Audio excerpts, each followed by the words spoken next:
Selamat pagi Jakarta, selamat pagi Jabodetabek dan juga seluruh Indonesia. Saya Ican Lembah. Kita berjumpa lagi dalam Perspektif Indonesia yang sebagaimana biasa disiarkan oleh dua jaringan radio dari Kompas Gramedia, yaitu Radio Smart FM dan juga Radio Sonora.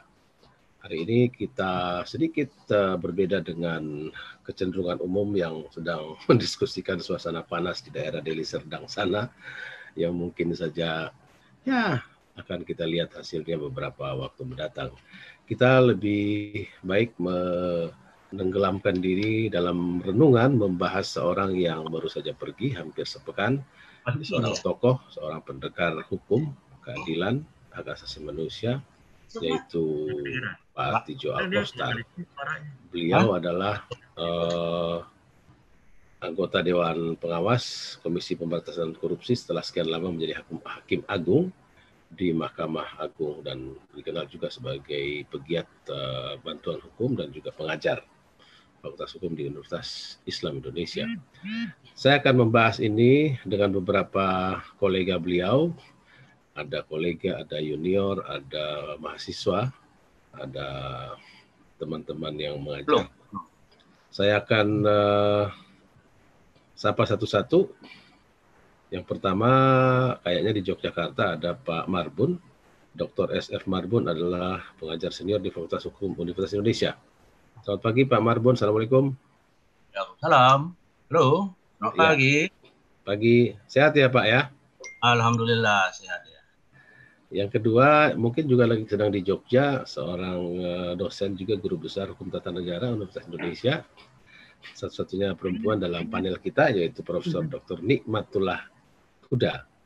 Selamat pagi Ibu Nikmah. Pagi Pak Ican. Assalamualaikum. Sehat? Jogja cerah?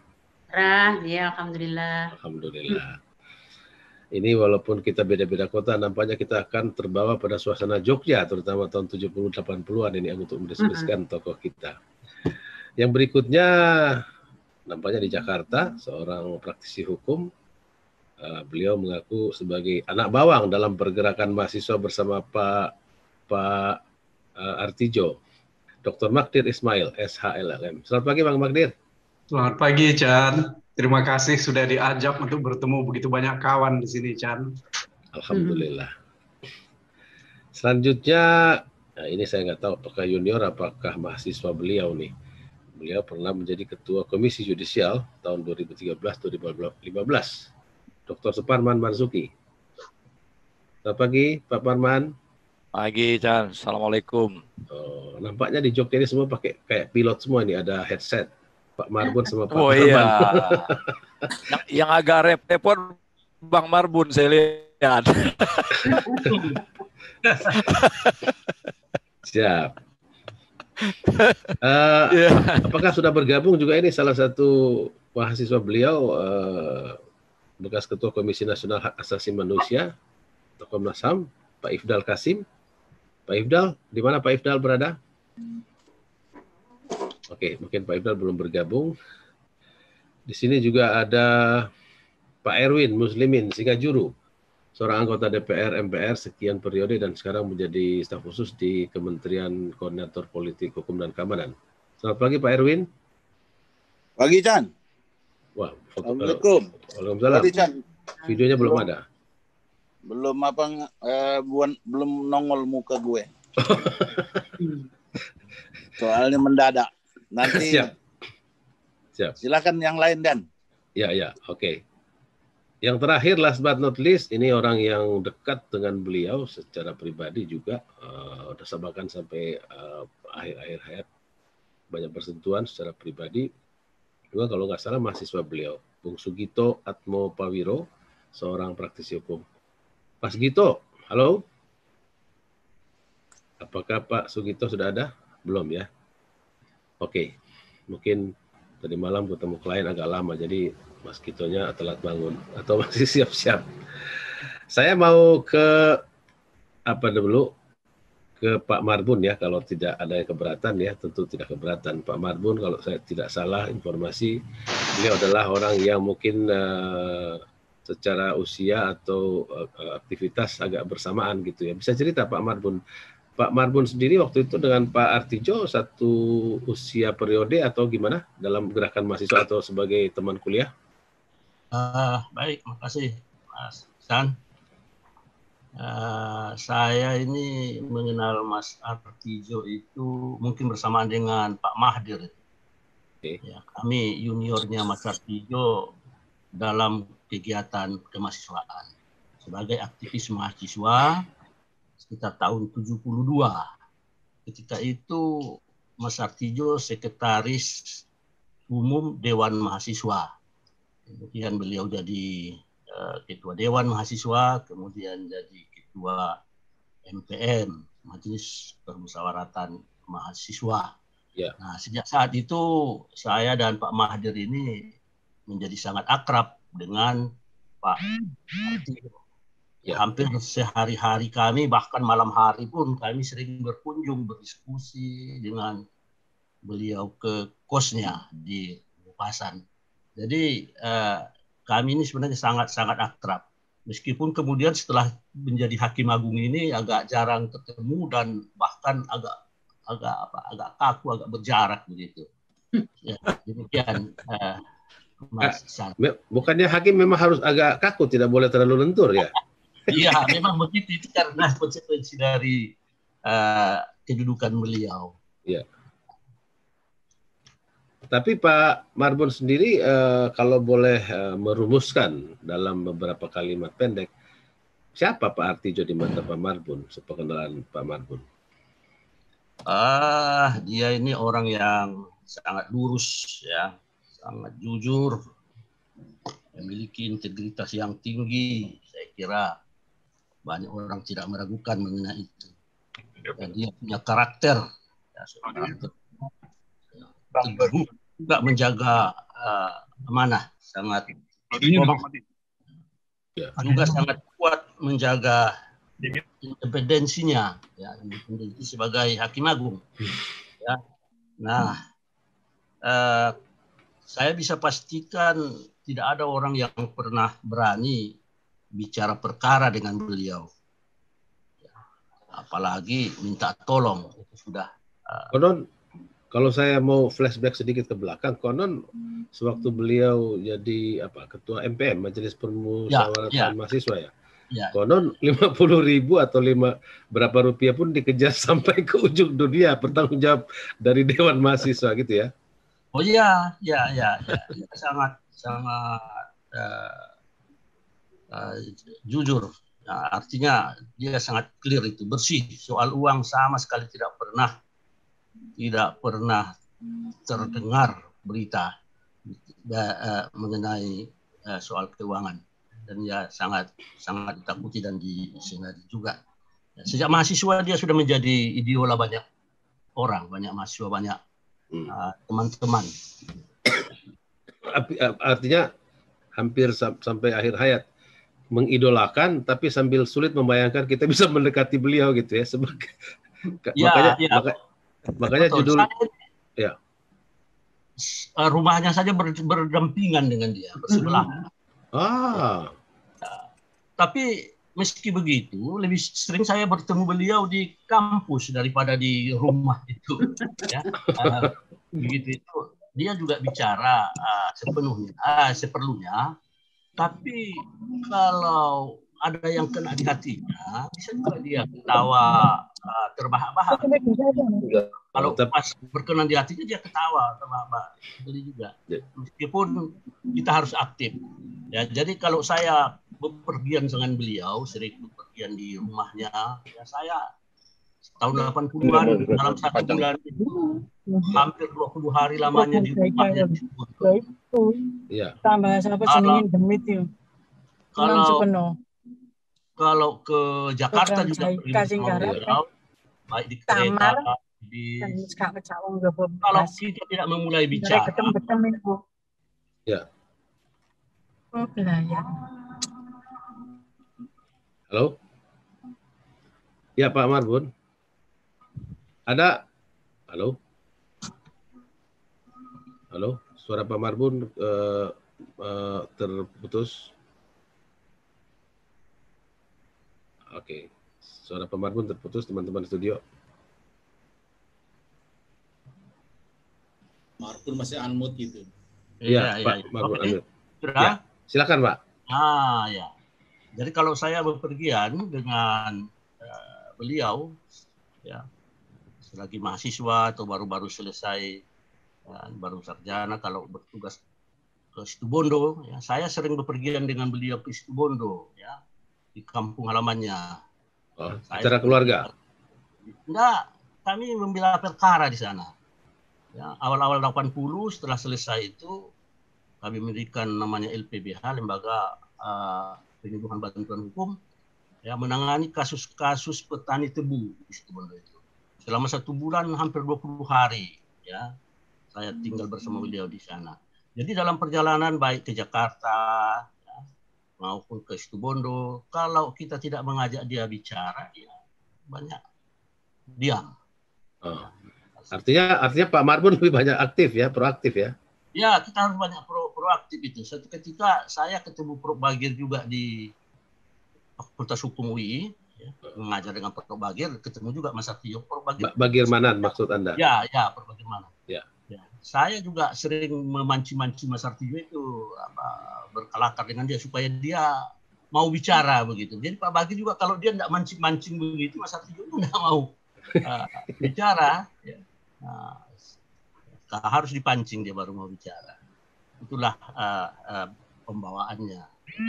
Tapi beliau pribadi yang hangat ya, artinya tidak juga antisosial gitu ya? Oh, tidak juga. Dia hangat juga berteman, ya, akrab, ya. Ya cuma dalam batas-batas tertentu berkaitan dengan pekerjaan memang dia berjarak. Dan kita juga tahu, ini ada Pak Mahdi, mungkin bisa saya cerita. Suatu ketika 7 tahun yang lalu saya menikahkan anak di Sumatera Utara, di Binjai. Saya minta dia menjadi saksi. Nah, kemudian dia berangkat dengan Pak Mahdir ke sana. Rupanya berangkat ke sana dibiayai oleh Pak Mahdir tiketnya sama hotelnya. Ya. Saya dicarinya 3 bulan katanya, ketika ketemu di kampus dengan Pak Artijo itu. Diserahkannya amplop kepada saya 3 juta. Ini uang apa? Saya katakan, tolong serahkan ini Pak Mahdir. Kemarin itu saya dibiayai sama dia. Tiket dan hotel. Wah, enggak apa-apa Mas. Iya, bagi Mahdir itu enggak apa-apa, tapi bagi saya enggak boleh itu. Aku bisa tanyakan ke Pak Mahdir bagaimana dia bersama Mas Artijo waktu itu ke Medan. Uang itu kemudian saya serahkan kepada Mahdir. Mahdir ya cuma ketawa aja karena dia juga sudah tahu kebiasaan Mas Artijo. Kira-kira itulah dia menjaga integritas karakternya, ya, menjaga. Jadi Pak Marbun sebagai kolega, kawan lama tidak pasti setuju dengan pilihan judul kami yang menulis, bisakah kita meniru Artijo Alkostar 10% saja? Nampaknya kalau melihat kisah-kisah itu susah sekali. Saya kalau pergi dibayarkan Pak Parman atau Pak Erwin, pasti saya pura-pura lupa mereka punya niat baik kok. Oke, itu tadi Pak Dr. SF Marbun yang membuka percakapan kita. Diskusi kita masih akan berlanjut dengan topik di sekitar Pak Artijo Alkostar, seorang pendekar hukum yang dimakamkan hampir sepekan yang lalu di tempat yang dicintainya, itu di kampus Universitas Islam Indonesia di kawasan Kaliurang, Yogyakarta. Di sini sudah bergabung tadi, sejak tadi kita tunggu tapi sudah bergabung Pak Ifdal Kasim, Ketua Komnas HAM tahun 2007-2012, dan juga ada Sugito Atmopawiro, seorang praktisi hukum yang merupakan mahasiswa beliau. Nanti kita sapa Pak Ifdal dan Pak Gito. Kita istirahat dulu untuk pesan komersial dari jaringan Radio Smart FM Jakarta.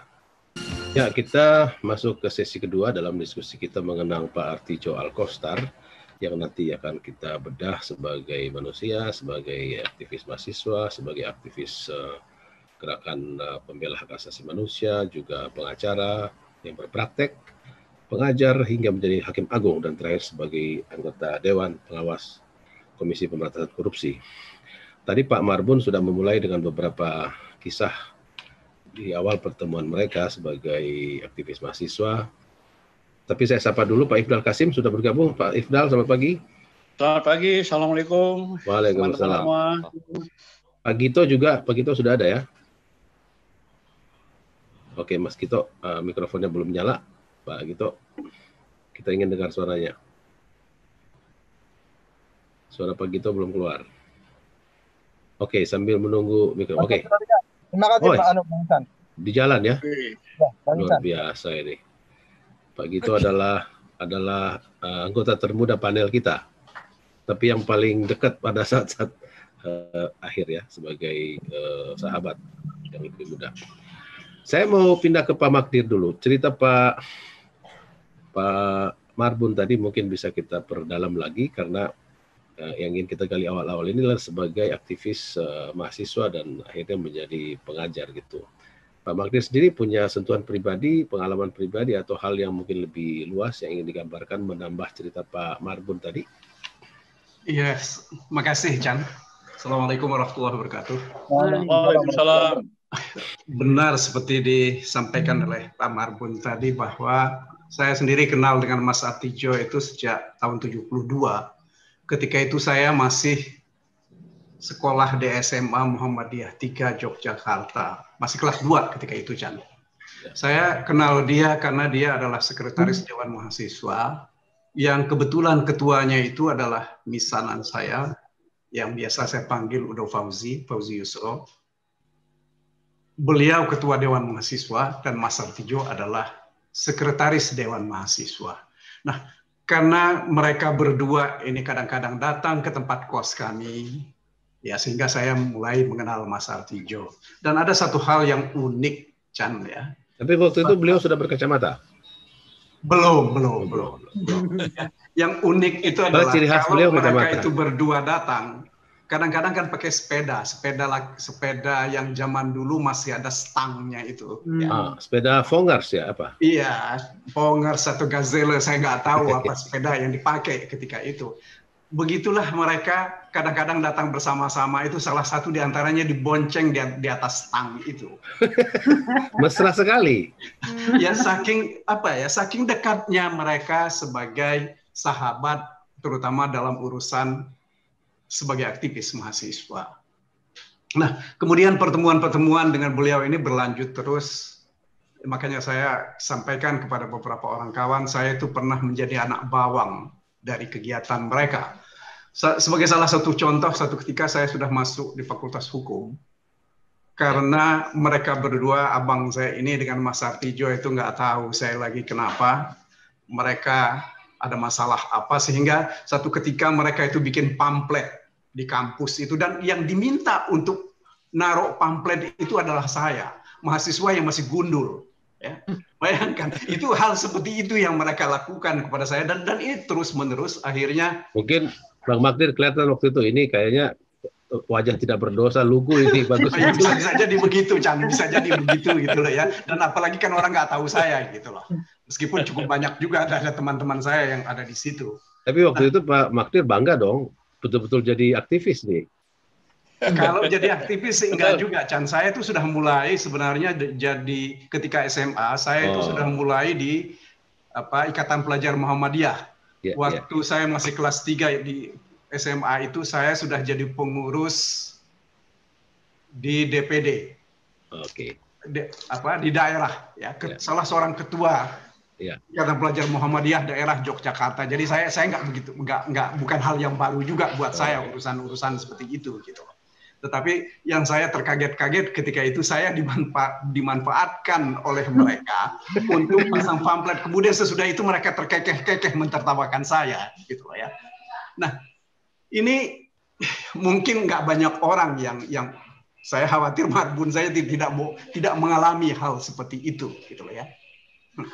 Perkenalan dan pertemanan ini terus berlanjut sampai satu ketika saya ingat. Waktu kami mau jadi untuk masuk di Dewan Mahasiswa tahun 74, 75, 76 itu saya cukup sering dijadikan panitia, ya. Segala mulai dari sekretaris panitia pertemuan Dewan Mahasiswa Universitas Islam Sejawa, kemudian bikin leadership, jadi ketua panitia dan seterusnya. Saya kira Marbun tahu soal seperti ini. Ada satu hal yang saya kira cukup banyak, ya, salah satu di antaranya yang teman berdiskusi selain Mas Artijo itu yang belum disebut oleh Marbun tadi adalah Bang Parlin, Parlindungan Huta Suhun, almarhum. Ya. Beliau ini adalah seorang seniman dan juga ketika itu adalah pemimpin redaksi majalah Muhibah. Nah, pertemuan dengan Mas Artijo atau dengan Bang Parlin ini cukup banyak, cukup sering kita lakukan, hampir siang malam di rumahnya Mas Artijo seperti disampaikan Marbun tadi di Ngupasan. Ya. Banyak hal yang kita bicarakan, terutama situasi kampus, bahkan situasi-situasi di luar kampus dan gerakan-gerakan mahasiswa ketika itu. Yang kemudian akhirnya dari kegiatan-kegiatan ini terputus ketika Mas Artijo, saya sama Marbun sudah di Dewan Mahasiswa, Mas Artijo itu pergi ke Ujung Pandang, kalau saya tidak salah, ikut penelitian di lembaganya Matulada. Ya. Oh, tahun 77, saya itu. Tahun 77 sampai 78 dan 79. Ya. Nah, itulah kegiatan aktivitas beliau sempat terhenti di UII dan beliau baru kembali lagi sesudah kami banyak yang pindah, terutama saya sudah lulus baru beliau kembali. Bahkan ada satu cerita yang agak ketika saya sebagai mahasiswa diadili, Chan. Diadili? Iya, diadili karena dituduh menghina penguasa umum ketika itu. Oh, oke. Nah, beliau tidak sempat dan tidak bisa ikut melakukan pembelaan terhadap saya dan kawan-kawan, terutama ketika itu. Ya, itu sekedar cerita bagaimana kedekatan ya terhadap. Tapi pernah membantu beliau sebagai pengacara praktis hukum? Tidak, kalau dalam kegiatan-kegiatan lebih pada misalnya salah satu contoh yang bisa saya sampaikan pada sesudah tahun 99-an. Waktu peristiwa Gali, Pak. Nah, itu cerita tentang Gali itu begini, Chan. Beliau itu kan sudah jadi wakil direktur LBH Jogja, sementara saya menjadi pembela umum di LBH Jakarta. Nah, ketika ada 3 orang Gali itu menyerahkan diri karena ke LBH Jakarta, mereka tidak berani untuk pulang ke Jogja. Sebab mereka termasuk adalah 3 orang yang diburu sebenarnya oleh pihak Kodim dan oleh pihak Petrus ketika itu ya. Ini tahun 80-an ya, awal? Itu tahun 83 itu. Ya. Mereka lari dari Jogja itu awal 83 kalau saya tidak keliru, Maret atau akhir Maret atau Februari tahun 83. Dan dalam pembicaraan antara pimpinan LBH Jakarta dan LBH Jogja bahwa mereka akan diserahkan kepada Kodim. Saya ditugaskan oleh pimpinan LBH untuk mengantar mereka. Pilihan kita ketika itu untuk ke Jakarta, ke Jogja itu, apakah akan naik mobil atau menggunakan kendaraan umum, mobil LBH atau kendaraan umum. Nah, kekhawatiran banyak sekali terjadi, diskusi dengan berbagai pihak. Kemudian akhirnya diputuskan bahwa kami naik kereta api. Semalam suntuk mereka bertiga itu saya lihat betul betapa gelisahnya. Karena kekhawatiran bahwa mungkin saya tidak tertutup kemungkinan bahwa mereka akan dieksekusi di tengah jalan. Apalagi menjelang masuk kota Yogyakarta. Karena perlindungan yang diberikan oleh Pak Hasbi ketika itu sebagai Dandim adalah di Yogyakarta. Atas nama Dandim itu di Yogyakarta. Nah, jadi ketika mau masuk Jogja itu saya lihat betul betapa nervousnya mereka bertiga. Saya cuma yakinkan mereka apa? Tidak mungkin mereka akan berani ditembak di tengah orang ramai, karena itu bisa mencelakai banyak orang. Jadi saya bilang tolong sabar supaya jangan, nggak perlu takut lah, nggak perlu khawatir. Meskipun ya tentu saja sebagai manusia biasa saya lihat ya kekhawatiran mereka itu luar biasa. Walaupun sebelumnya kita tahu mereka ini adalah jagoan-jagoan yang mungkin dengan parang tidak pernah takut gitu ya. Tetapi ketika itu mereka takut dengan Petrus. Nah, sesampai di Jogja, kemudian ya proses itu terjadi, akhirnya diserahkan oleh Mas Artijo dan Ibu Marni. Saya juga ikut diserahkan ke Kodim, dan apa yang terjadi adalah 3 orang yang diburu ini hidup dan meninggal secara normal, yang 2 orang yang sudah meninggal, yaitu Monyol dan kalau tidak salah satu lagi namanya Kentus masih hidup, kemudian Mantri yang sudah meninggal dengan Monyol katanya karena sakit. Ini mereka selevel Selamat Gaplek ya? Iya, selevel Selamat Gaplek. Ya, selevel dengan Selamat Gaplek mereka itu. Ya itulah cerita yang bersama-sama kita mencoba menyelamatkan Gali itu. Nah, akan tetapi hanya sampai itu, Chan, pekerjaan yang sempat saya lakukan secara bersama-sama dengan beliau berhubungan dengan kegiatan pembelaan hak, termasuk hak asasi. Nah, saya hanya sempat membantu dulu ketika beliau bikin kursus pendidikan advokat. Setiap seminggu sekali, kadang-kadang 2 minggu sekali saya datang, atau sebulan sekali datang ke Jogja. Saya diminta oleh beliau. Tahun berapa itu? Mengajar. Tahun berapa itu? Saya lupa apa namanya, lembaga pendidikan apa gitu, saya tidak ingat namanya. Saya diminta mengajar tentang sindikasi perbankan, karena memang ya karena saya sedikit sempat belajar tentang sindikasi itu. Itulah yang bisa saya ceritakan. Satu hal yang saya kira yang berhubungan pribadi, meskipun kita cukup dekat, tetapi seperti dikatakan oleh Marbun tadi, bahwa banyak hal yang mungkin bagi banyak orang itu tidak lumrah. Ya, misalnya salah satu contoh tadi ya soal tiket waktu pergi ke Medan itu, ke Binjai Medan itu, karena saya punya sekretaris yang buat saya kan lebih gampang mengurus seperti itu. Apalagi kan dia saya anggap sebagai salah seorang kakak ya yang mestinya biasa-biasa saja gitu loh. Tetapi ya sikap dia begitu, itulah yang harus kita hormati. Satu cerita yang mungkin tidak dialami oleh kawan yang lain, Chan. Saya ingat ketika tahun 85 atau 86-an, kami ke Jogja, saya bersama anak-anak. Di Jogja itu anak saya yang laki ketika itu umurnya 5 atau 6 tahun, diberi ayam bekisar. Ayam bekisar ini ayam yang sudah jadi dan sudah cukup umurnya. Kan tetapi begitu kita bawa ke Jakarta tidak lama, ayam itu sakit, sehingga anak-anak saya ribut bahwa ayam ini harus dibawa ke dokter hewan. Karena mereka bilang, karena anak saya yang paling besar ketika itu sudah kelas 4 atau kelas 5 atau kelas 6 SD, bilang ini takut nggak enak dengan Pak D. Mereka memanggil seperti itu. Masa kita diberi kepercayaan, tetapi ayamnya ini tidak kita urus. Nah, ketika ayam itu mati, saya ceritakan peristiwa ini kepada Mas Artijo, beliau itu hanya tertawa saja, gitu loh. Tidak ada komentar. Ya itulah hubungan dengan Mas Artijo itu meskipun cukup dekat, tetapi dalam banyak hal, ya seperti Marbun katakan tadi, beliau itu tidak akan bicara kecuali kita ajak bicara.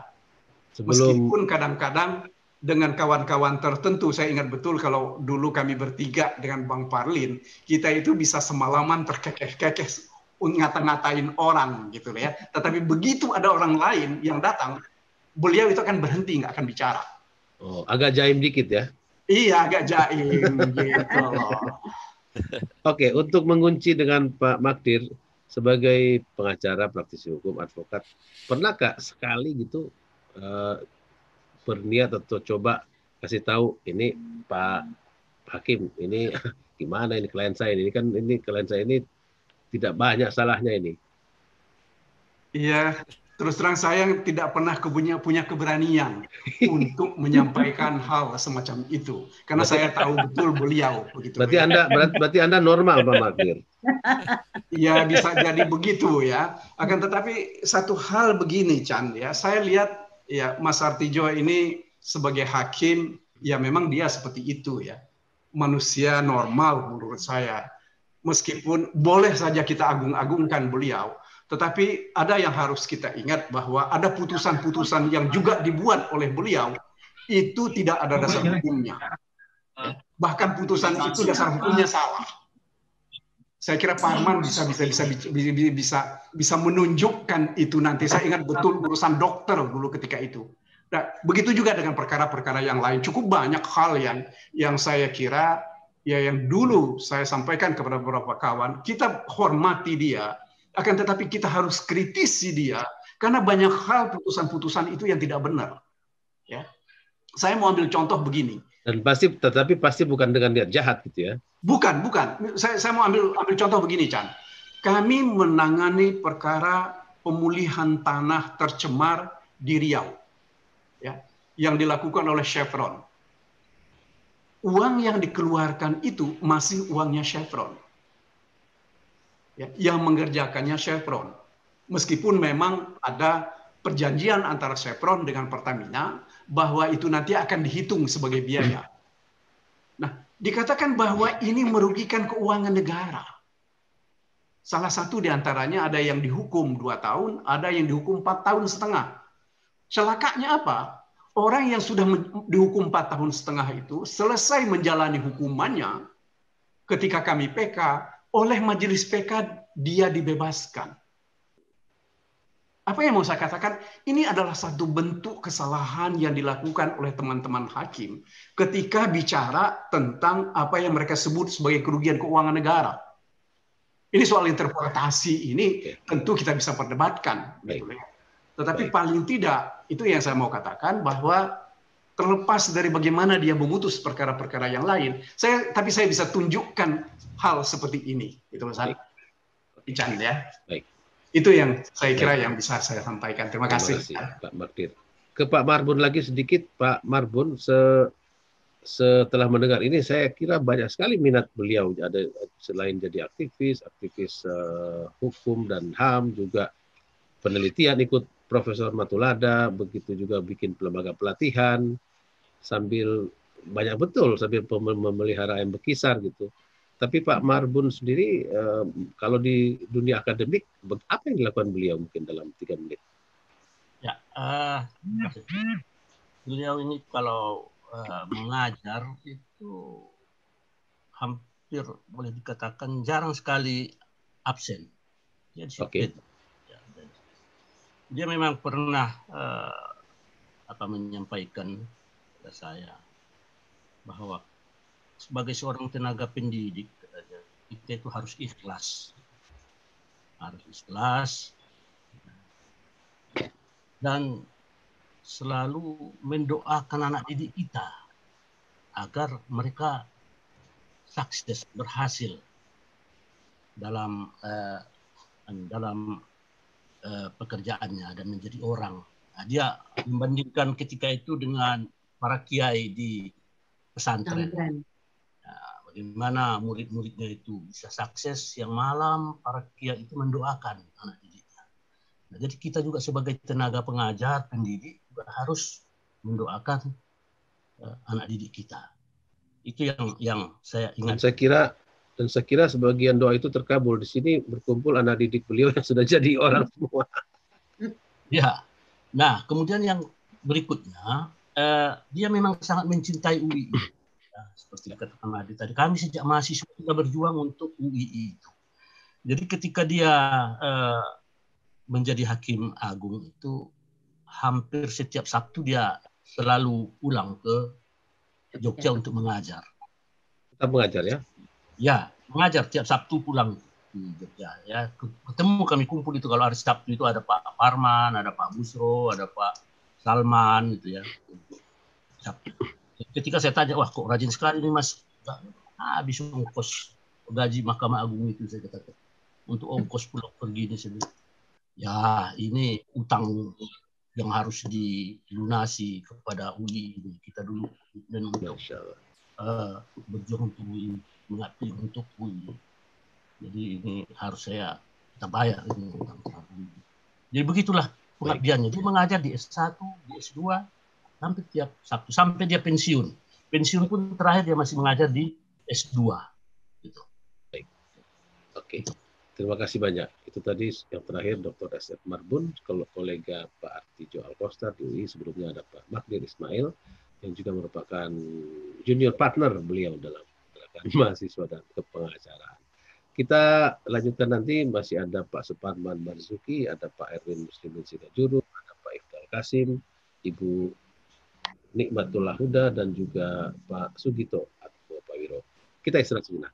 Saya ingin di akhir babak pertama ini jam 9.10 ke Profesor Nikmatul Huda, seorang kolega yang lebih junior beliau di Fakultas Hukum Universitas Islam Indonesia. Ibu Nikmah. Iya, Bang. Ya, bagaimana Ibu Nikmah melihat sosok Pak Artijo dalam dunia akademik atau kepengajaran, selain tadi mendoakan agar murid-muridnya, mahasiswa-mahasiswanya baik dan sukses, dan alhamdulillah sekarang banyak sekali yang sukses ini. Teman saya banyak sekali murid Pak Artijo. Silakan Ibu Nikmah. Ya, terima kasih Mas Ican. Salam hormat untuk senior-senior saya dan guru saya Pak Marbun. Pengalaman yang mungkin tidak seperti yang diceritakan oleh guru-guru saya. Pertama kali saya mengenal Pak Artijo yang agak lebih dekat ketika disertasi beliau itu saya minta izin untuk saya terbitkan menjadi buku waktu itu. Kemudian setelah saya tentang olah apa, Prof? Disertasinya yang saya terbitkan menjadi korupsi di Indonesia. Oke. Ya. Nah, itu dari sekitar 700 halaman saya jadikan 500. Kemudian daminya saya tunjukkan ke beliau. Beliau marah sekali gitu ya. Beliau bilang, kamu ini gimana katanya? Ini hasil wawancara saya dengan 100 hakim. Katanya. Kemudian kamu potong begitu saja, kamu buang 200, kamu tuh bukan pembimbing saya katanya. Kemudian saya bilang, mohon maaf Bapak, ini kalau terlalu tebal dijual nanti nggak laku karena orang mahal. Sehingga saya potong menjadi 500 supaya mudah untuk dibeli oleh mahasiswa. Wah, kamu ini otaknya pedagang katanya begitu. Saya bilang kebetulan saya diamanati oleh fakultas itu untuk pegang penerbitan FAUI Press ya sampai hari ini, sehingga saya harus seperti itu Pak. Nah ternyata beliau tidak lagi marah setelah tahu alasan saya, dan terakhir ketika beliau menjelang pensiun itu saya diminta untuk mengedit lagi buku beliau tentang metode penelitian hukum profetik. Nah, ketika saya membaca tulisan Pak Artijo yang metode penelitian hukum profetik itu, kemudian saya komentar ke beliau, Bapak sedang marah dengan saya ya? Kenapa gitu? Isi dari tulisan Bapak ini sepertinya ingin menyentil dengan cara keras gitu terhadap akademisi yang kalau melakukan penelitian itu hanya untuk ngurus pangkat. Hanya untuk mengumpulkan CTP, gitu kan? Hanya untuk sekedar meneliti dalam konteks kebutuhan akademik, tapi belum berpikir untuk kebutuhan masyarakat itu apa. Jangan-jangan mereka yang kamu teliti itu kamu jadikan objek saja. Mereka nggak dapat untung, yang dapat untung tuh kalian, katanya begitu. Jadi buku itu kemudian sudah terbit. Apa rumusan hukum profetik menurut Pak Artijo? Jadi orang melakukan penelitian itu harusnya untuk kemanusiaan, untuk keadilan, untuk kepentingan masyarakat yang lebih luas. Jadi tidak sekedar untuk kebutuhan akademik, tetapi harus ada kontribusinya. Gitu. Dalam perspektif tertentu itu bagian dari ibadah. Jadi jangan kemudian meneliti itu dieksploitasi untuk cari uang, katanya gitu. Jadi itu pesan sponsornya di situ itu sangat kental di situ itu. Nah kemudian sudah diterbitkan. Nah kemudian setelah pensiun saya dipanggil lagi. Kemudian beliau minta untuk diterbitkan tulisan beliau tentang filsafat hukum. Nah waktu itu belum selesai, sampai hari ini belum saya terbitkan karena masih beberapa untuk dilengkapi untuk catatan kakinya. Nah kemudian beliau, saya dipanggil lagi, beliau sedang concern menulis aspek pidana di dalam Piagam Madinah. Nah beliau ingin menunjukkan bahwa Piagam Madinah itu konteks aspek pidananya banyak dan itu jarang ditulis orang. Nah terakhir sebelum beliau masuk ke Dewan Pengawas, jadi sore itu saya bertemu, besok paginya ternyata beliau dilantik, saya nggak tahu karena ketika saya tanya beliau itu nggak menjawab gitu. Bapak katanya Bapak mau dinominasikan di Dewan Pengawas, itu nggak dijawab. Gitu. Nah, karena nggak benar kata Pak Marpen dan Bang Mandir tadi, kalau kitanya nggak aktif itu saya pernah duduk dalam satu ruangan di ruang dosen 1 jam itu nggak ada diajak ngobrol. Karena saya mau mendahului nggak berani gitu ya, nanti nggak sopan, tapi menunggu diajak bicara juga enggak gitu. Tapi begitu datang Bu Aroma, itu bisa langsung ketawa ngakak gitu. Saya juga kaget. Itu muridnya yang ini apa ya? Sekarang dosen di tempat kami, dosen pidana itu akrab sekali, dekat sekali secara kekeluargaan seperti anaknya begitu. Jadi kalau begitu datang dia ngomongnya sudah Bapak gini. Saya kaget, ini kok bisa ya bicara segitu bebasnya dengan Pak Artijo, sementara saya sejam di sini kayak dikungkung nggak bisa ngapa-ngapain sampai itu. Pak Artijo ngakak aja itu. Jadi memang beliau tipenya tipe kayak gitu ya. Jadi kalau nggak kita yang aktif memang di beliau tidak ini. Dan saya tanya, Bapak mana bukunya yang Konteks Piagam Madinah itu? Saya baru dapat 45 halaman katanya begitu. Prof. Nima, ya, apakah beliau sepengetahuan Ibu, apakah beliau menulis sendiri semuanya? Iya, masih di ini masih di ketikan yang belum rapi itu. Jadi coret-coretnya banyak. Mungkin yang mengetik mungkin bukan Pak Ar, tapi Pak Ar tulis tangan. Kemudian diketik. Diketiknya belum ke ini, masih ketikan biasa itu. Jadi di situ masih ada garis bawah, cetak tebal, garis miring, dicetak miring. Nah, saya hanya komentar waktu itu, Bapak ini pilih salah satu saja. Ini dicetak miring atau cetak tebal atau garis bawah. Tidak, saya tiga-tiganya. Jadi di bold, terus italic, sama di underline. Betul. Saya tanya kenapa kok harus itu kan penegasan 3 kali maksudnya itu. 3 kali penegasan. Saya bilang kenapa harus 3, Pak? Ini kalau menurut aturan penulisan karya ilmiah itu hanya 1. Saya maunya di situ orang concern katanya. Apa stressing saya di situ itu? Udah, kamu itu aja ya. Jadi 3-tiganya itu. Biar orang tahu kalau saya lagi ngomong serius di situ itu. Oh siap, Pak, siap. Jadi beliau akan sangat keras pada soal yang menurut beliau inti dari masalah gitu ya. Sehingga dikasih tebal, miring, dan garis bawah gitu ya. Garis bawah. Kalau Pak Parman paling pakai tebal saja sudah cukup. Karena Pak Parman orang normal, beliau di atas normal. Oke, jadi sekarang ada berapa buku dan itu minatnya luas sekali, Prof. Nikmah ya? Terakhir itu yang filsafat hukum belum, ini masih dalam proses. Beliau itu waktu itu kan diminta untuk mengajar S3, mengajar filsafat hukum. Nah, beliau menolak, saya nggak mau ngajar sebelum buku saya terbit. Karena saya kalau mengajar itu harus ada bukunya, katanya gitu. Oh ya udah Pak, gitu. Akhirnya yang mengajar dosen lain, karena beliau nggak bersedia, gitu ya. Jadi kalau di S2 beliau ngajar hukum pidana, itu mahasiswa kalau nggak melihat ke beliau, misalnya sambil mendengarkan keterangan terus buka laptop, itu langsung diusir keluar gitu. Oh, gitu? Saudara keluar gitu kan. Akhirnya separuh kelas itu keluar semua gitu. Terus nanti pas istirahat Pak Artijo bicara, tadi anak-anak saya usir keluar. Kenapa Bapak? Buka laptop dia nggak mendengarkan. Enggak Bapak, itu keterangan Bapak dicek di internet melalui laptopnya sehingga dia ingin tahu apa yang tadi. Saya nggak suka yang kayak gitu. Dia harus mendengarkan saya gitu. Nah setelah beliau selesai sholat maghrib, makan malam, kemudian masuk lagi, dia bilang, tolong anak-anak suruh masuk lagi. Loh kenapa Pak? Lupa saya lagi jadi dosen bukan hakim agung katanya. Jadi mahasiswa saya suruh masuk lagi Mas, masuk lagi ya nanti Pak Artijon. Enggak Bu, tadi diusir. Enggak, ini sudah suruh masuk lagi. Yang tadi berarti nanti Anda nggak boleh buka. Artinya beliau tidak kaku-kaku amat ya. Iya. Kalau ada penjelasan masuk akal ya nggak apa-apa gitu. Iya. Bisa kan? Cuma memang tidak boleh membagi perhatian gitu kalau lagi bicara karena. Oke. Terima kasih banyak Bu Nikmah. Kita akhiri dulu, kita masuk ke Jurnal 9 yang dipersiapkan oleh jaringan Radio Smart FM. Setelah itu kita akan kembali. Nanti saya akan menemui Pak Suparman Marzuki, Pak Ifdal Kasim, Pak Erwin Singajuru, dan Pak Sukito Atmopawiro. Pastikan Anda masih dalam perspektif Indonesia dengan tema bisakah kita meniru Artijo Alkostar 10% saja. Ya, smart listeners dan juga pendengar sonora, kembali bersama saya Ican Lembah. Topik kita adalah bisakah kita meniru Artijo Alkostar 10% saja. Dan saya segera menuju Dr. Suparman Marzuki yang juga mengaku sebagai mahasiswa beliau, memang mahasiswa beliau ya. Di dunia jaksa kita mengenal nama Baharudin Lopa, di dunia hakim ada nama Artijo Alkostar dan beberapa nama lain, tetapi Pak Artijo agak menonjol karena memang sikapnya yang begitu keras gitu ya.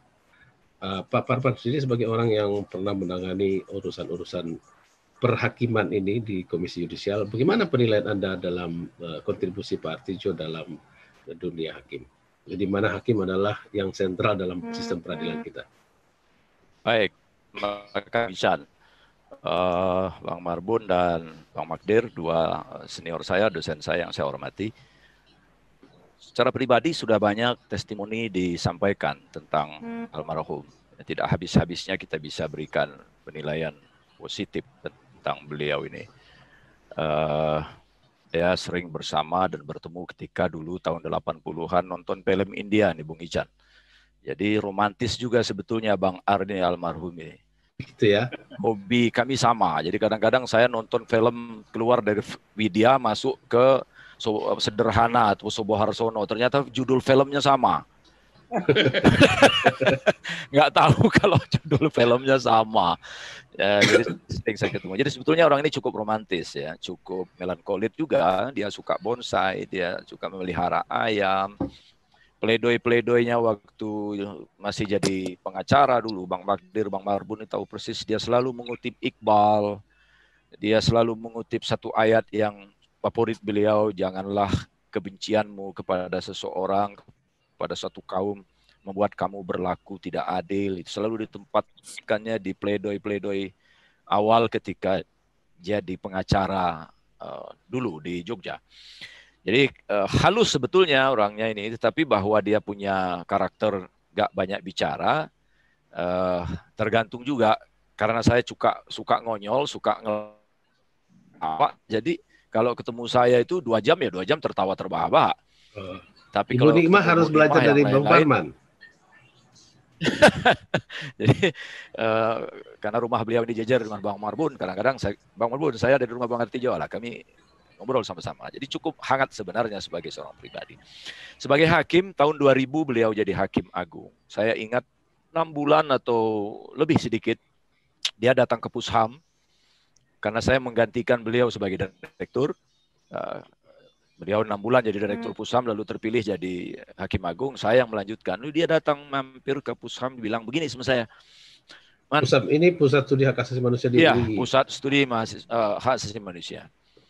Dia bilang, saya mau mundur saja jadi hakim agung. Loh, kenapa Bang? Kayak pasar malam itu Mahkamah Agung itu. Semua orang bisa masuk. Itu tembok-tembok kalau bisa beraksi, udah bersaksi itu. Dia bilang tentang macam-macam hal di Mahkamah Agung itu. Terus saya bilang begini, Abang jangan mundur. Abang tetap saja di situ. Bila perlu jadi duri dalam daging. Saya katakan sama Bang Artijo. Dan alhamdulillah dia tidak jadi mundur dan terus sebagai hakim agung sebagaimana kita ketahui. Posisi beliau, peran beliau di Mahkamah Agung itu diapresiasi publik. Sekalipun tentu ada putusan-putusan yang bisa menimbulkan perdebatan, menimbulkan diskusi. Itu satu sisi. Tapi kehadirannya memberi warna tersendiri di Mahkamah Agung. Itu diakui oleh Hatta Ali. Selaku Ketua Mahkamah Agung waktu itu, saya berkali-kali berjumpa dengan mantan Ketua Mahkamah Agung itu. Satu pernyataan beliau yang sudah saya publish ke media, ke beberapa teman gitu ya. Dia bilang, ini kalau Artijo bikin kesalahan dalam putusan, wartawan tidak pernah membulinya. Tapi coba kalau hakim agung yang lain, habis dikulit. Terus kenapa begitu kata Hatta Ali sama saya. Ya saya bilang Pak, itu investasi kebaikan Bang Artijo itu sudah melimpah ruah. Dan orang percaya 100% bahwa kekeliruan beliau, kalaupun ada yang keliru, bukan karena suap. Kekeliruan manusiawi. Manusiawi. Karena, seperti yang tadi Pak Magdir marah-marah dikit. Iya, jadi bayangkan dari hampir 20.000 putusan yang beliau lakukan selama 18 tahun menjadi hakim agung, tentu beberapa hal bisa saja menimbulkan persoalan-persoalan, komplikasi. Tapi yang penting begini, bahwa kenapa beliau berwarna di Mahkamah Agung itu. nggak bisa lepas dari latar belakangnya sebagai aktivis, mahasiswa, sebagai dosen Fakultas Hukum UII. Ya. Kenapa saya sebut, mohon maaf ini UII-nya, karena memang ada agak-agak berbeda ya di lingkungan kami ini. Bung Ican agak berbeda. Ya, saya dengan Bang Marbun ini, saya kenal Bang Marbun, Bang Artijo itu sejak tahun 81. Begitu saya jadi mahasiswa, inilah dosen-dosen pertama yang saya kenal. Kayak kawan aja gitu ya. Hubungan kita itu demokratis, kolegial gitu. Yang paling susah nilainya Pak Marbun atau Pak Artijo? Orang-orang ini gampang semua, nggak ada yang susah. Abang Marbun ini gampang sekali, nggak terlalu rumit, sebagaimana pergaulan kita sehari-hari gitu. Sebagai dosen, sebagai pengacara, advokat, pengacara LBH yang paradigma bantuan hukumnya sudah kita sangat jelas, keberpihakannya pada masyarakat juga jelas. Gitu. Sebagai advokat, saya kira dialah salah satu advokat miskin ya di Jogja ini, kemana-mana pakai motor Astria hitam, ya, berdasi pergi ke Gunung Kidul sana, tidak pernah pakai mobil, hujan deras, dan dia jalani terus. Sikap anti korupsinya juga sudah dia bangun sejak mahasiswa. Tadi kesaksian Bang Marbun, Bang Magdir cukup jelas. Makanya karena nggak kuat mengikuti Pak Artijo, Pak Magdir, Pak Ifdal, Pak Erwin lari ke Jakarta. Nah, hal lain lagi, beliau ini bacaannya luas sekali, Bung Ican. Bacaannya luas sekali. Semua dibaca. Jadi jangan mengira kalau beliau ini hanya membaca buku hukum. Enggak. Salah satu yang saya boleh katakan ikuti di dalam cara dia menjadi dosen itu adalah referensinya luas. Jadi saya, Ibdal, dan lain-lain ini dulu dikit sekali baca hukum. Nih ada Ibdal, nih. Isi rak kami itu bukan buku hukum. Buku politik lah, buku macam-macam lah ya. Hamzah Alafi. Hukumnya ketika mau ujian aja, ya Adorno lah, macam-macam.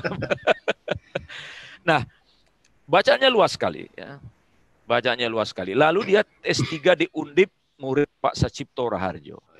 Di situ saya melihat ada sesuatu yang lain dalam paradigma berpikir Pak Artijo tentang hukum. Bagi dia hukum itu, undang-undang itu ya teks yang nggak boleh diperlakukan mati. Teks itu harus dihidupkan, ada ruhnya kata Bang Artijo, ada nyawanya teks itu. Itu bukan teks mati, tapi ada nyawanya, ada ruhnya.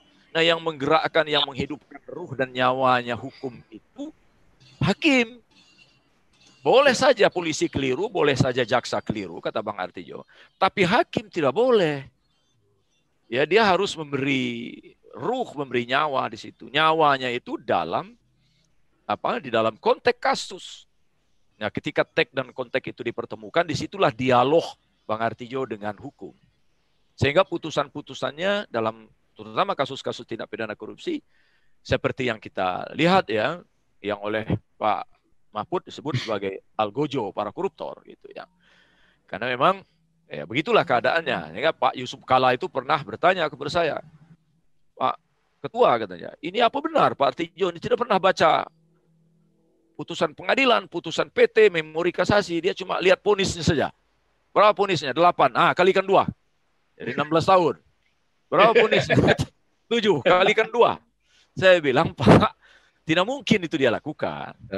Dia adalah advokat 30 tahun yang saya tahu persis cukup membaca, ya, cukup kuat dia baca putusan-putusan itu. Karena dia bilang di akhirat itu saya yang jadi terdakwa. Ya, saya yang dimintai pertanggungjawaban, terus putusan-putusan saya mesti hati-hati. Tapi paradigma berpikir hukumnya itu tidak tidak ada pada hakim-hakim agung yang lain era sekarang, saya katakan. Jadi dia memberi warna tersendiri dalam putusan-putusannya, tidak bisa kita lepaskan dari background-nya. Sebagaimana tadi sudah kita perbincangkan panjang. Jadi kalau ingin melihat putusan-putusan Bang Ar, kita mesti meletakkannya dalam konteks seperti dalam tugas sebagai komisi yudisial pernah nggak memberikan berdiskusi gitu, gimana ini situasi hakim kita seperti ini gitu. Mungkin dalam diskusi informal atau formal dengan Hakim Agung. Ada 2 yang saya sempat agak berdebat panjang ya. Itu salah satu saya syukuri berada di lingkungan komunitas kami di Taman Siswa Fakultas Hukum itu. Jadi berdebat itu biasa saja. Satu, beliau punya pandangan yang spesifik tentang independensi hakim. Bagi almarhum itu independensi hakim itu total, ya, seluruhnya, sepenuhnya, sepanjang waktu itu independensi. Jadi kalau putusan hakim sudah diambil, tidak boleh dikomentari, tidak boleh dieksaminasi, karena itu mengganggu independensi. Saya bilang tidak. Independensi hakim itu ketika hakim memeriksa, mengadil, memutus perkara.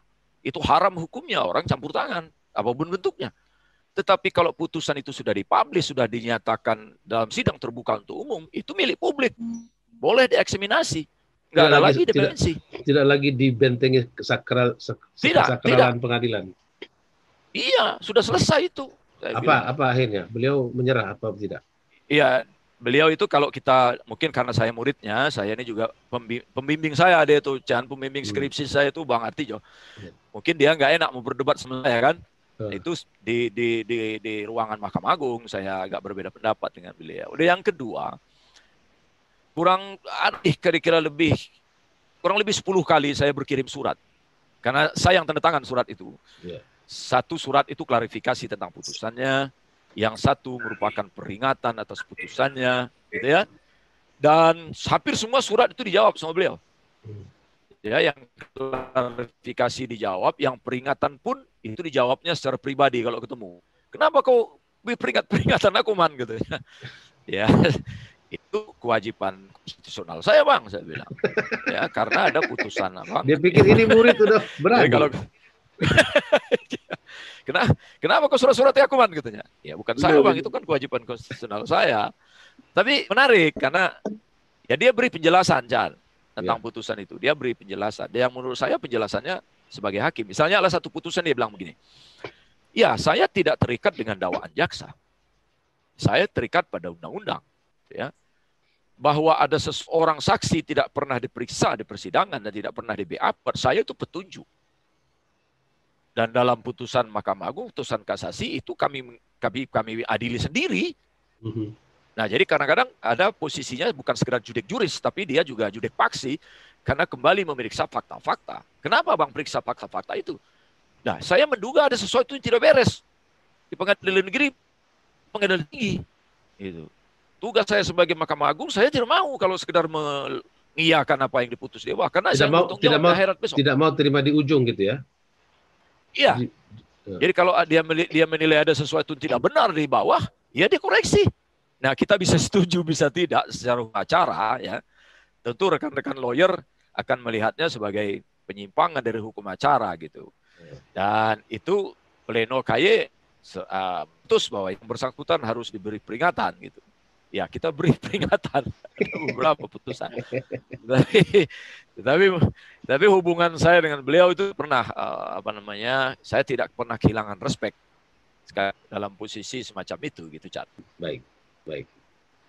Itu tadi suara Dr. Suparman Marzuki, Ketua Komisi Yudisial 2013-2012. Kita akan kembali lagi setelah tayangan komersial ke Pak Ifdal Kasim, Pak Erwin Muslimin, Singa Juru, dan Pak Sugito atau Pak Wiro. Teman-teman yang ada di ruang percakapan Zoom ini dan juga mengikuti kami lewat YouTube serta smart listeners yang mendengarkan kami di seluruh Indonesia, saya mau ke Pak Ifdal Kasim. Dalam konteks hak asasi manusia, beliau juga dikenal Pak Artijo mungkin sejak tahun 70-an akhir sampai 80-an banyak mengadvokasi korban kekerasan HAM yang terjadi baik itu dalam demonstrasi petani Kedung Ombo, juga di Gali tadi sudah diceritakan di awal oleh Pak Magdir, dan juga Timur ya, kalau nggak salah. Silakan Pak Ifdal Kasim. Baik, terima kasih Bung Ihsan, senior saya yang saya hormati Pak Marbun, Bang Magdir, rekan saya yang saya hormati Bung Parman, juga Ibu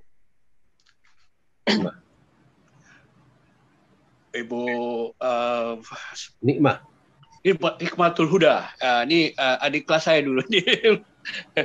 Baik, ya, saya ingin mulai begini. Awal perkenalan saya dengan Bang Artijo ini ya. Tadi sudah banyak sebetulnya disampaikan oleh rekan saya Bung Parman yang menceritakan sebetulnya bagaimana awal kami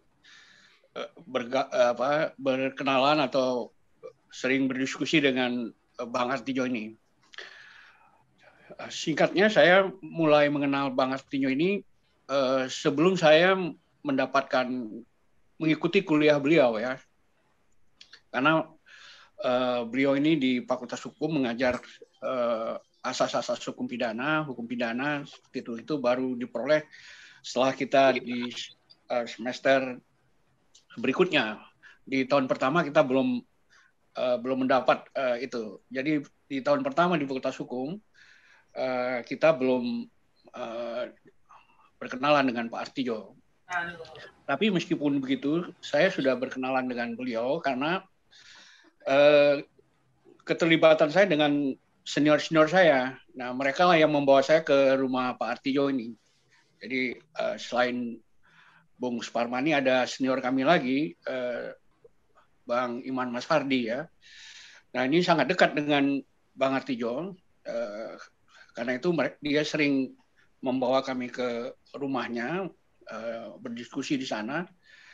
Persis seperti dikatakan rekan Suparman tadi ya, memang di rumahnya itu kita melihat ya, begitu banyak buku ya, dan ditumpuk dengan rapi, termasuk koran-koran ya, termasuk koran-koran mahasiswa itu tertata rapi di perpustakaannya. Nah, jadi bacaannya itu bukan hanya hukum, tapi luas sekali bacaan Bang Artijo ini. Dan juga orangnya juga menurut saya sangat humanis ya, sangat bahasa juga ya. Nah, karena itu memang kalau kita hanya mengenal pada putusan-putusannya, kita sering keliru dengan sosok personal Bang Artijo ini yang sebetulnya seorang yang sangat romantis ya. Nah, di dalam kelanjutan hubungan saya dengan Pak Artijo ini memang kemudian banyak menginspirasi saya ya, terutama melihat kesederhanaan dia dan juga keberanian dia dan integritasnya. Itu jelas sesuatu yang sulit sekali kita miliki, yang harus kita pelajari dari Bang Ar ini. Nah, karena itu saya mencoba lah untuk mengenal lebih lanjut Bang Artijo ini. Nah, karena itu juga ketika dia di LBH Jogja itu juga kadang-kadang kami diminta membantu dia untuk acara-acara tertentu di LBH Jogja. Nah, itu membuat saya lebih kenal dengan Bang Ar ini, karena di situ saya mendapatkan sentuhan-sentuhan personal dari beliau. Misalnya kita kalau sudah selesai bekerja dengan dia, nanti diajak makan sama dia, berboncengan dengan sepeda motor dia yang sudah tua itu ya. Dan biasanya dia suka makan sate ya di dekat perumahan dia itu. Dan sate dengan supnya ya. Nah, itu menurut saya sesuatu yang sangat membuat kita semakin dekat dengan Bang Artijo ini. Nah, itu juga kemudian membentuk sedikit perkembangan kita sebagai mahasiswa untuk melihat yang benar dan yang salah gitu ya. Artinya kita mulai melihat Bang Ar ini mulai menanamkan aspek-aspek idealisme pada kita sejak awal kita jadi mahasiswa. Dan yang paling saya ingat dari Bang Artijo ini yang menurut saya mungkin hampir dirasakan juga oleh teman-teman yang lain, sewaktu dia jadi dekan 3 ya, bidang kemahasiswaan, Bang Artijo ini punya satu kebijakan untuk menstimulasi mahasiswa untuk menulis di koran ya, di koran-koran umum seperti Kedaulatan Rakyat, Masa Kini, Berita Nasional yang ada di Jogja atau di Nasional, Kompas ya. Nah itu dia mencoba merangsang dan memstimulasi mahasiswa kalau ada yang tulisannya dimuat di koran ya, itu nanti kita bisa meminta honornya di Fakultas Hukum. Nanti dia yang sign ininya, disposisi, dia kasih disposisi, nanti kita ke bagian bendaharanya untuk mengambil honor itu. Nah, maksudnya honornya double gitu dari koran itu dan dari fakultas. Double. Nah, ini kan membuat kita semakin giat menulis karena lebih besar honor di Fakultas Hukum ketimbang di Masa Kini ya, utang rakyat. Itu utang-utang di warung bisa beres itu. Beres. Jadi kalau di Masa Kini 7.000 ya, di fakultas kita bisa dapat 15.000. Nah, itu menurut saya bukan uangnya yang paling penting, tapi bagaimana dia menstimulasi mahasiswa untuk berkompetisi menulis gitu. Nah, ini yang kemudian membentuk kita juga rajin menulis ya. Karena itu saya kemudian terlibat di dunia pers mahasiswa sejak mahasiswa itu, menjadi pemimpin redaksi Keadilan, menjadi pemimpin redaksi majalah Himah, dan juga menjadi pemimpin redaksi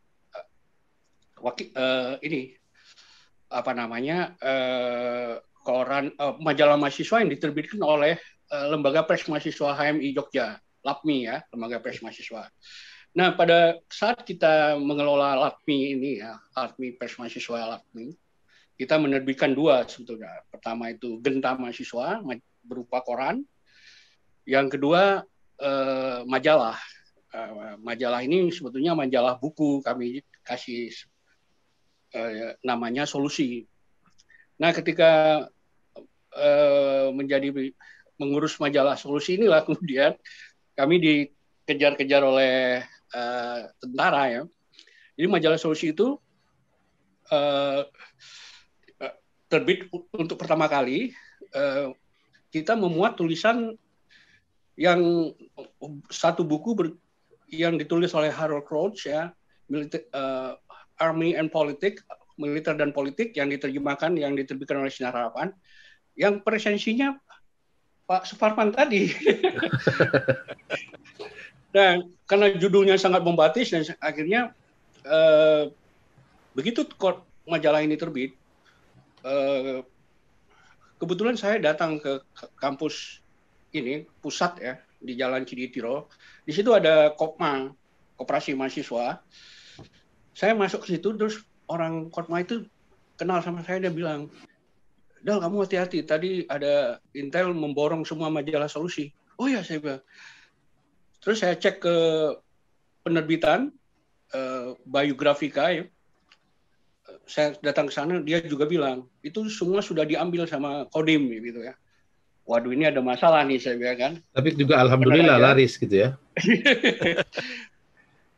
Kita langsung tarik dulu majalah Solusi ini.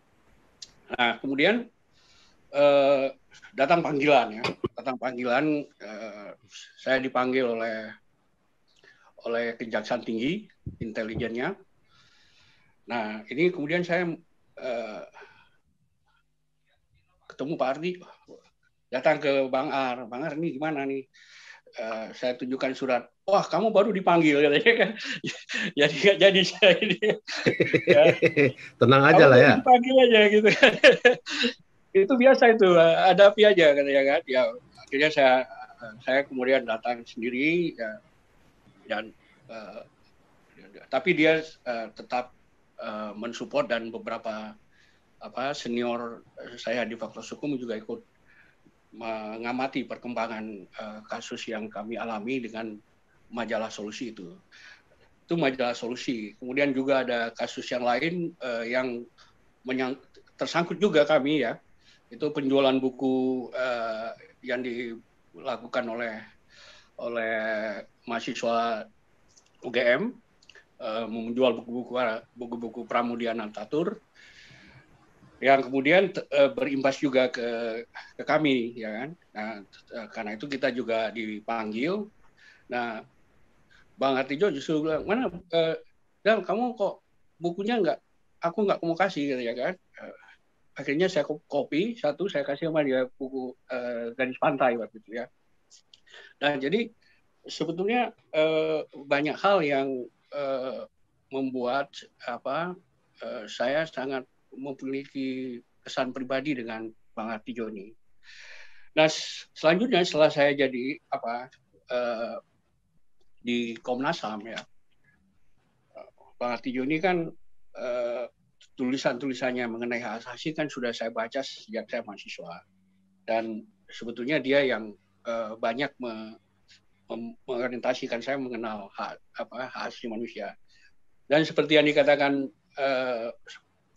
rekan Suparman tadi ya, memang setiap kali kita membaca tulisan-tulisan Bang Artijo ini selalu ada kutipan di awalnya. Nah, kutipannya itu pasti Iqbal ya. Banyak sekali Iqbal yang dia kutip selain yang lain, tapi yang paling banyak itu Iqbal. Nah, memang Artijo memiliki sangat pemahaman dia di bidang hak asasi manusia ini berbeda dengan teman-temannya di LBH dan di YLBHI seperti Todung Mulya Lubis, Abdul Hakim Garuda Nusantara, karena Artijo memiliki perspektif yang lebih melihat nilai-nilai yang tidak melulu universal gitu ya. Nah, sementara kalau Hakim Garuda Nusantara, Todung Mulya Lubis kan sangat universalis ya. Nah, sementara Artijo dia masih menimbang nilai-nilai yang lain, sehingga dia tidak berada dalam satu pemikiran yang universalis sebetulnya. Baik. Nah, tapi terlepas dari itu semua ya, dari segi pemikiran, tapi dari segi aksi yang dia lakukan, Artijo ini membuat kagum ya teman-teman yang ada di YLBHI ya, terutama untuk keberaniannya. Seperti saya mendengar sendiri ya, kekaguman dari Abdul Hakim Garuda Nusantara terhadap Artijo, Todung Mulya Lubis maupun Luhut Pangaribuan. Nah, itu dalam hal ketika menangani kasus Gedung Ombo. Ya. Ketika menangani kasus Gedung Ombo ini, Bang Ar itu maju sendiri ya, dan dia berbeda dengan kelompok yang lebih mengorganisir masyarakat ya, yang ada di Solo. Sementara Bang Ar ini lebih mengedepankan pendekatan hukum dalam menyelesaikan atau mengadvokasi masyarakat di Gedung Ombo. Baik. Dan banyak meskipun terjadi perbedaan-perbedaan pendapat, tapi Artijo tetap yakin dengan pendirian dia. Nah, karena itu kemudian mereka menggugat di Semarang. Itu ada Abdul Hakim, ada Luhut Pangaribuan, Bang Artijo, yang kita tahu kemudian di tingkat Mahkamah Agung itu dimenangkan ya. Dari harga tanah ditetapkan waktu itu sekitar 3.000 ya. Intinya mereka memenangkan perkara itu ya. Ya. Oke. Dan yang lain lagi yang menurut saya waktu saya mulai bekerja di Jakarta di LSAM, kami memfasilitasi satu jaringan pembelaan untuk Timur Timur. Nah, pembelaan di Timur Timur ini kemudian kita karena terjadi penangkapan mahasiswa-mahasiswa Timur Timur di Jakarta yang kemudian diadili di Timor Leste, di Dili. Nah, kantor saya itu mengorganisir ini pembela-pembela. Nah, ada dua pembela dari LBH Jogja, Pak Nur Ismanto dan Bang Artijo, Bang Ar. Nah, Bang Ar ini sangat berani ketika datang ke Dili itu ya, dia bisa berminggu-minggu di sana, sementara Pak yang lain itu kan cuman 1 hari kan balik lagi, setelah selesai sidang balik lagi. Tapi kalau dia tidak mau begitu, dia pokoknya beliau ingin mendalami betul kasusnya ya dari jarak dekat ya. Ya betul. Baik. Dan tidak takut karena kalau kita di hotel itu, ya. Hotel Turismo itu yang sangat terkenal di Dili itu isinya semua intel. Jadi mulai dari tukang sapunya, karena kamar saya juga pernah dimasukin ya, ternyata ya semua office boy-nya juga intel semua. Nah, tapi dia bisa dipersikat Pak Ifdal. Tidak begitu khawatir dengan situasi seperti itu. Baik. Jadi bisa 1 bulan di sana. Ya. Nanti gantian sama Nur Rismanto, itu kita yang semua mau fasilitasinya. Oke, nah, Pak Ifdal. Terkait dengan Terima kasih. cerita tentang ini ya. Pak Tijo di HAM. Oke. Itu tadi suara Pak Ifdal Kasim. Satu sesi lagi kita akan kembali dan di sana kita akan bertemu dengan Pak Erwin Muslim Sekali dan Pak Sugito Atmopawiro. Last but not least, kita akan menjumpai Pak Sugito Atmopawiro yang banyak diketahui dekat dengan beliau sampai akhir hayatnya. Nanti di ujung kita akan ke Pak Erwin Muslimin Sikajuru. Mas Gito, selain menjadi mahasiswa, Anda menjadi sahabat beliau. Bagaimana cerita Anda sendiri? Sebenarnya kalau kedekatan di awal pada waktu kuliah. Waktu itu kuliah dan itu yang sering saya sampaikan, saya keberatan atas nilai saya.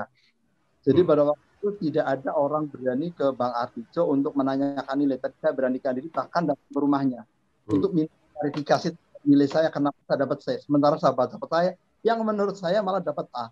Itu yang pertama. Yang kedua, itu pada waktu pendirian Partai Uni Demokrasi Indonesia oleh Sri Bintang Pamungkas. Ada undang-undang parpol, itu kan partai politik ada 3, Golkar, PDIP, dan P3 pada waktu itu. Tapi belum PDIP, baru PDI. Tadi ya, baru PDI. Nah, pada waktu itu berani untuk mendirikan dan pemerintahan saat itu sangat marah dan segala aktivitasnya itu dibatasi. Jadi pada waktu itu kami mengundang Sri Bintang Pamungkas sama Julius Usman ke fakultas maupun ke auditorium universitas. Tapi keduanya tidak ada yang punya keberanian sebagai tempat untuk berdiskusi walaupun itu hanya sebentar. Akhirnya kami menggunakan LKBHUI. Tapi intimidasi itu sangat luar biasa. Dan pada waktu itu Bang Artijo menyampaikan ke saya, kalau fakultas sama universitas tidak punya keberanian, atau karena ada kemungkinan nanti diintervensi, udah di LKBH saja. Tapi dia menyampaikan ke saya, apakah siap untuk mengambil risiko kalau misalnya nanti aparat menangkap panitianya? Oh, kami siap. Nah, yang hal-hal yang semacam ini yang mendekatkan saya dengan Bang Artijo pada waktu mahasiswa. Tapi saya kebetulan kuliah di semester akhir saja mendapat pelajaran dari beliau mengenai etika profesi. Setelah itu saya lulus dan saya juga pada waktu mahasiswa aktif di kegiatan HMI. Beliau juga walaupun diskusi terbatas cuma 4 atau 5 orang, ketika diundang mereka datang. Bang Artijo sudah datang dan ngasih masukan, ngasih. Jadi tetap semangat walaupun cuma sedikit orang. Tetap semangat dan tidak memandang jumlah orangnya. Ini yang saya sangat salut.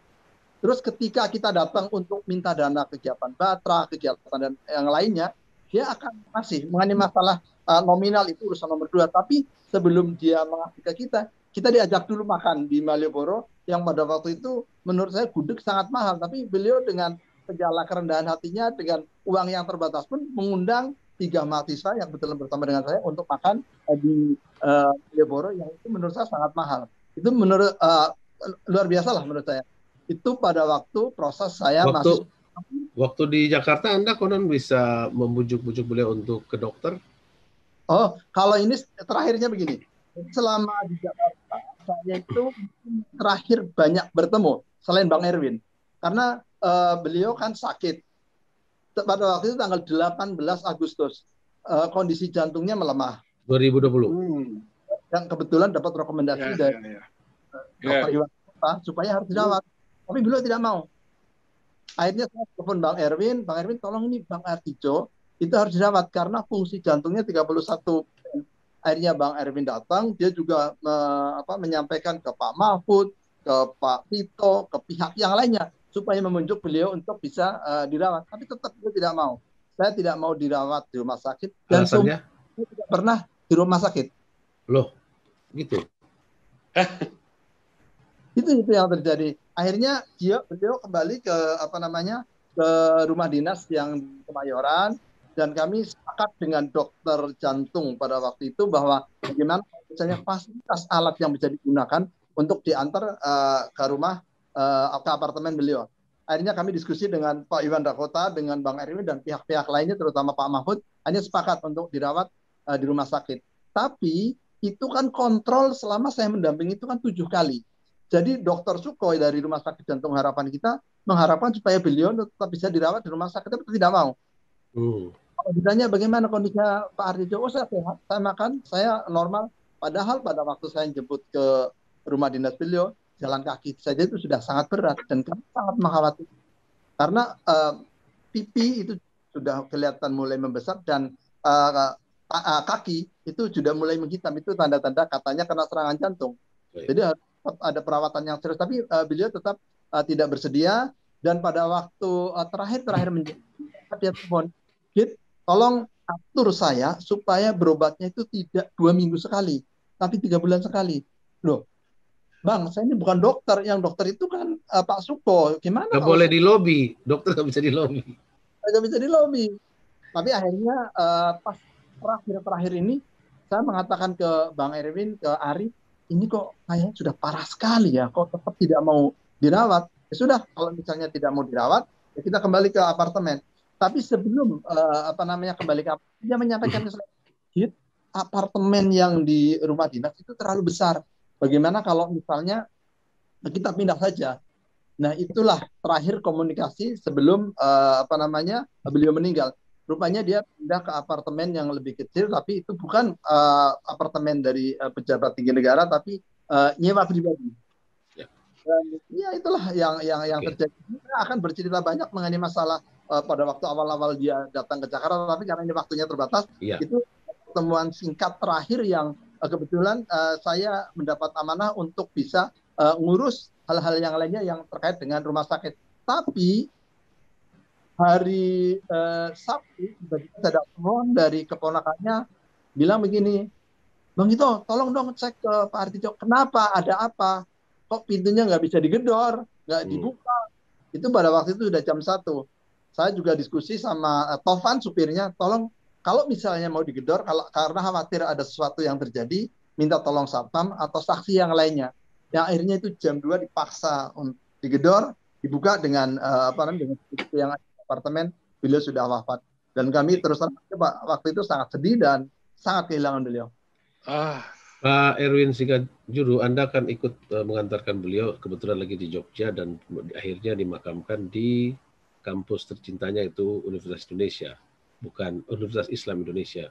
Ada yang menawarkan atau mengusulkan di Taman Makam Pahlawan, Kalibata, tetapi saya kira memang rumah terbaik beliau ada di sana. Pak Erwin, untuk mengunci pertemuan kita yang indah ini, Anda ingin berbicara apa? Silakan. Ya. Terima kasih, Bung Ican. Saya minta maaf, sebenarnya Anda sudah menghubungi saya sejak kemarin. Jadi tidak mendadak rupanya maksud saya. Jadi saya tadi melihat ekspresi Bang Marbun, Bang Mahdir itu ada kesedihan yang dalam itu, yang mengekspresikan kenangannya dan menahan nangis. Menahan nangis. Saya tidak tahan saya. Kenapa? Waktu saya maju diminta sambutan untuk acara pemakaman beliau, pelepasan di auditorium Kahar Muzakir itu, Profesor Kahar Muzakir. Tiba-tiba saya berjalan, terlintas saya waktu itu. Terlintas waktu saya tidur sama beliau di Madura. di Pamekasan. Saya tidur seranjang sama Bang Artijo dan saya tidak bisa tidur karena saya tidak bisa bergerak waktu itu. Jadi saya takut mengganggu beliau dan ranjangnya kecil itu, ranjang besi di Madura itu, sampai subuh saya tidak bisa tidur. Setelah itu saya saking terharunya, terus saya dibangunkan sama Sayuri, terus saya baru sholat, terus pagi-paginya makan sop kaldu Madura. Kenapa saya ungkapkan ini? Saya dalam sambutan saya menangis. Teman-teman banyak yang tahu. Dalam pemakaman kemarin ya? Iya. Jadi saya mengekspresikan juga dalam sambutan itu, mungkin Bang Mahbur juga hadir di situ. Jadi itu kenangan saya yang terlintas semua ketika saya awal dibawa beliau ke Madura bersama Sayuri, yang itu Sayuri itu dosen juga, tapi dia ketua komunitas masyarakat Madura di Jogja. Bertiga, kenapa saya dibawa ke sana sama beliau? Ternyata saya waktu itu untuk diajaknya melihat tahanan politik di Madura itu. Tahanan politik mengunjungi penjara-penjara. Mengunjungi penjara-penjara di sana. Saya ketika itu posisinya sebagai ketua Badan Perwakilan Mahasiswa Fakultas Hukum. Jadi beliau itu dekan tingkat 1, dekan 1 bidang akademis waktu itu. Dan yang dekan 3-nya Pak Busro Mukodas, dan waktu itu kalau tidak salah dekannya itu Pak Siswa Wiratno. Nah, jadi kedekatan saya waktu itu karena faktor saya pimpinan lembaga kemahasiswaan, di samping memang sejak 82 saya sebagai muridnya, murid beliau. Saya ini kira karena dalam pendidikan beliau Pak Erwin ini pemberani juga kali. Enggak, saya tangkap kenapa itu. Saya mencoba menerjemahkan, beliau tidak bicara bahwa beliau ingin mengkader saya untuk masuk LBH. Ya. Halo? Karena beliau langsung sekolah kami. Halo, kedengaran ya? Iya. Halo. Tadi ada gangguan. Iya, ada gangguan sedikit tadi. Silakan. Saya kira saya teruskan ya. Iya, boleh. Halo? Kedengaran ya? Suara putus-putus.